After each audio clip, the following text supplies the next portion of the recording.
सुर में गाना सीखिए पाधानीसा ऐप के साथ। AI powered personal music teacher from Saregama.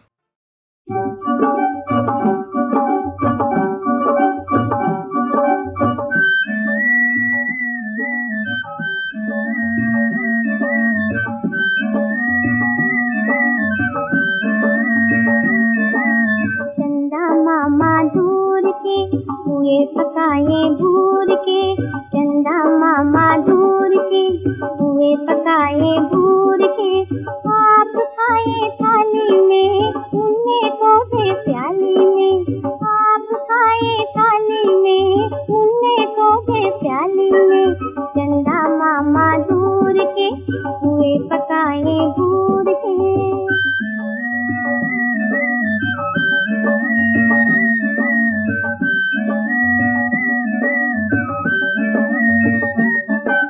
प्याली गई दूध मुन्ना गया दूध, प्याली गई दूध मुन्ना गया दूध, लाएंगे नई प्यालियां बजा बजा के तालियां, लाएंगे नई प्यालियां बजा बजा के तालियां, मुन्ने को मनाएंगे हम दूध मलाई खाएंगे, चंदा मामा दूर के हुए पकाए भूर के, आप खाए थाली में उन्हें को दे प्याली में, चंदा मामा दूर के हुए पकाए भूर के।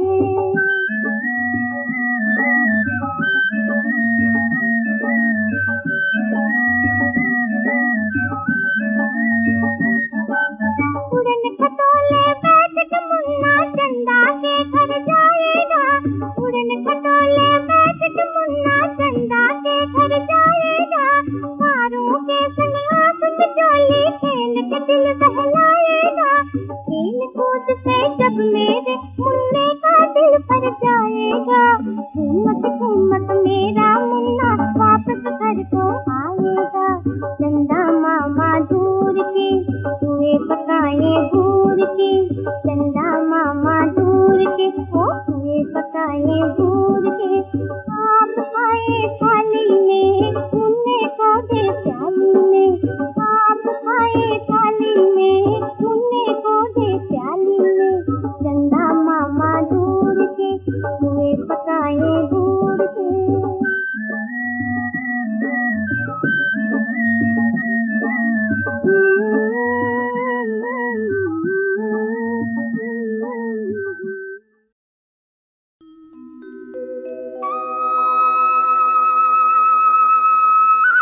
प्रिय दोस्तों, हमारी भारतीय सनातन परंपरा में एक से एक महान विद्वान हुए हैं और इन विद्वानों ने जीवन के सत्य, ब्रह्मांड के सत्य को भी जाना है और उसी के बारे में हमें बताने की कोशिश भी की है। ऐसे ही महान नामों में एक नाम आता है ऋषि अष्टावक्र का। आज की हमारी विष्णु पुराण से ली गई कथा इन्हीं महान ऋषि अष्टावक्र जी के जन्म से जुड़ी हुई है। मैं शैलेंद्र भारती इस कथा में आपको यह बताऊंगा कि इनका जन्म कैसे हुआ और कैसे अष्टावक्र जी ने अद्वैत वेदांत को अपनी गीता के माध्यम से लोगों तक पहुंचाया। कहते हैं कि पुराने समय में उद्दालक नाम के एक ऋषि थे जिन्होंने देवी सरस्वती को व्यक्तिगत रूप से देखा था और उनसे बात भी की थी। इन्हीं के एक शिष्य थे कहोद। कहोद बेहद सच्चे मन से अपने गुरु उद्दालक की सेवा करते और उनसे शिक्षा प्राप्त करते। उद्दालक को कहोद इतने पसंद आए कि उन्होंने अपनी बेटी सुजाता का विवाह उनसे कर दिया। कहोद स्वयं एक शिव भक्त थे और सुजाता तो उद्दालक जी की बेटी थी ही। सोचिए इनकी संतान कैसी होगी। कुछ समय के बाद सुजाता गर्भवती हो गई।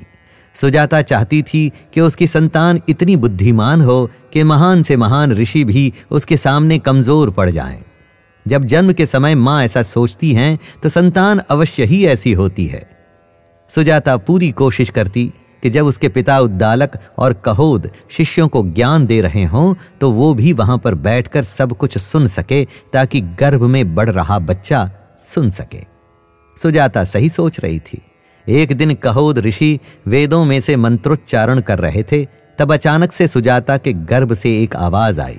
गर्भ में से शिशु अपने पिता को बोल रहा था कि जिस तरह आप छंद पढ़ रहे हैं ये वैसे नहीं पढ़ा जाता। कहोद को यह सुनकर क्रोध आ गया। उन्होंने अपने ही पुत्र को श्राप दे दिया कि वह विकलांग पैदा होगा। उसके बाद कहोद एक बार शास्त्रार्थ करने के लिए राजा जनक के दरबार में गए, जहां बंदी नाम के एक विद्वान से उनका शास्त्रार्थ हुआ और कहोद उसमें हार गए। शास्त्रार्थ के नियमों के अनुसार हारने वाले को जल में डुबा करके मृत्यु दे दी जाती थी। कहोद दुनिया को छोड़ गए। कुछ समय के बाद बालक माता के गर्भ से इस दुनिया में आया। जैसा कि श्राप था वैसा ही हुआ। बालक का शरीर कई जगहों से मुड़ा हुआ था। उसको अष्टावक्र का नाम दिया गया। समय बीता और इस बालक अष्टावक्र को अपने पिता की कमी खली कि उसके पिता कहां हैं।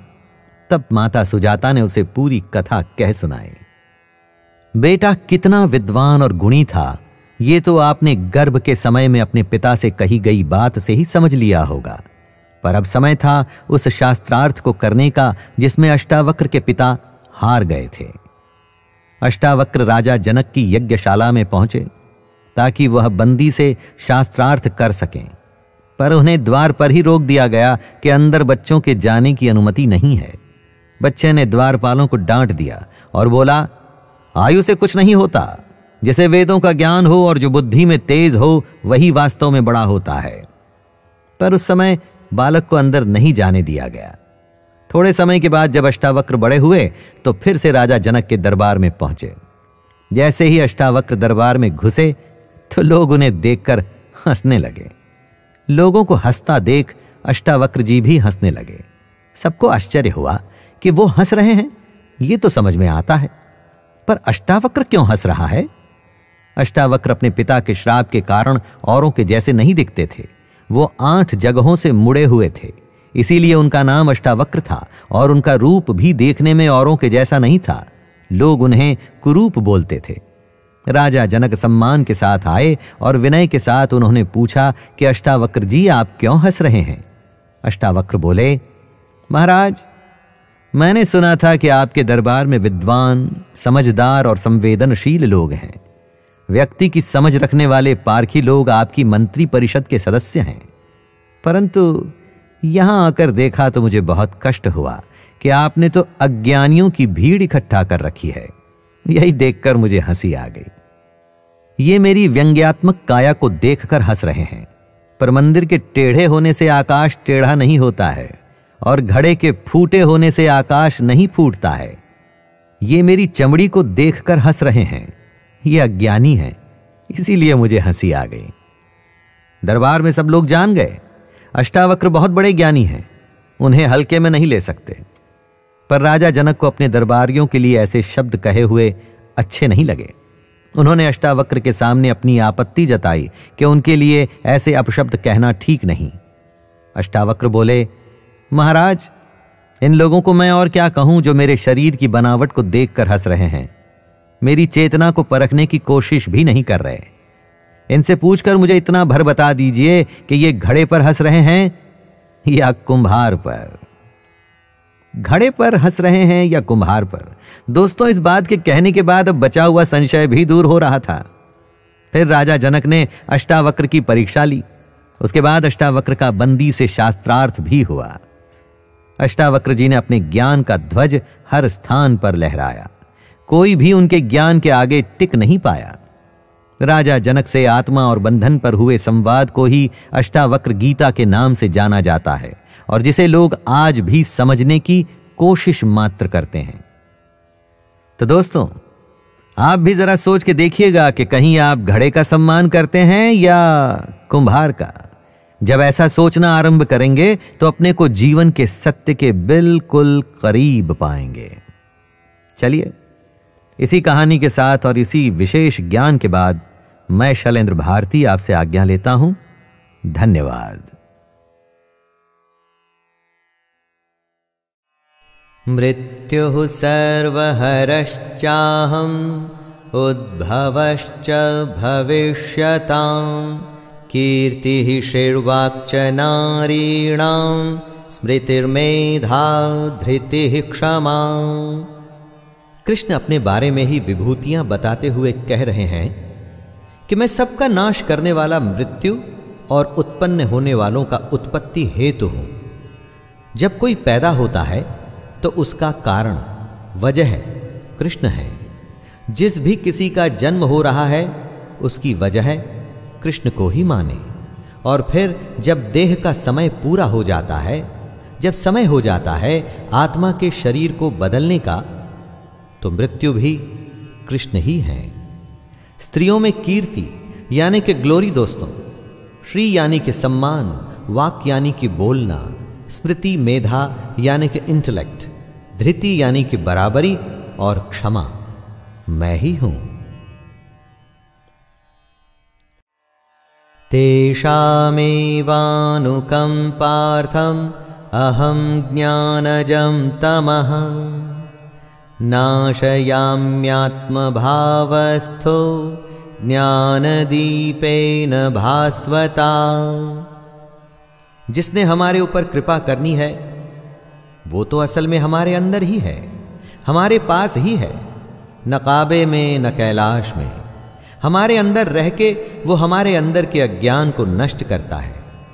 लेकिन ये सब अपने आप तो हो ही नहीं सकता, कुछ तो चेष्टा हमको भी करनी होगी। सिर्फ सच्चे मन से उसके बारे में सोचना होगा, सच्चे मन से अपना कर्म, अपना कर्तव्य निभाना होगा, अपनी इच्छाओं और मोह को छोड़ना होगा। हमारे ऐसा करने के बाद सारा काम उसी का है। परमेश्वर ना तो हमारे कर्म और ना ही हमारे योग को कभी नष्ट नहीं होने देंगे। इसी तरह से वो हमें मुक्ति देंगे।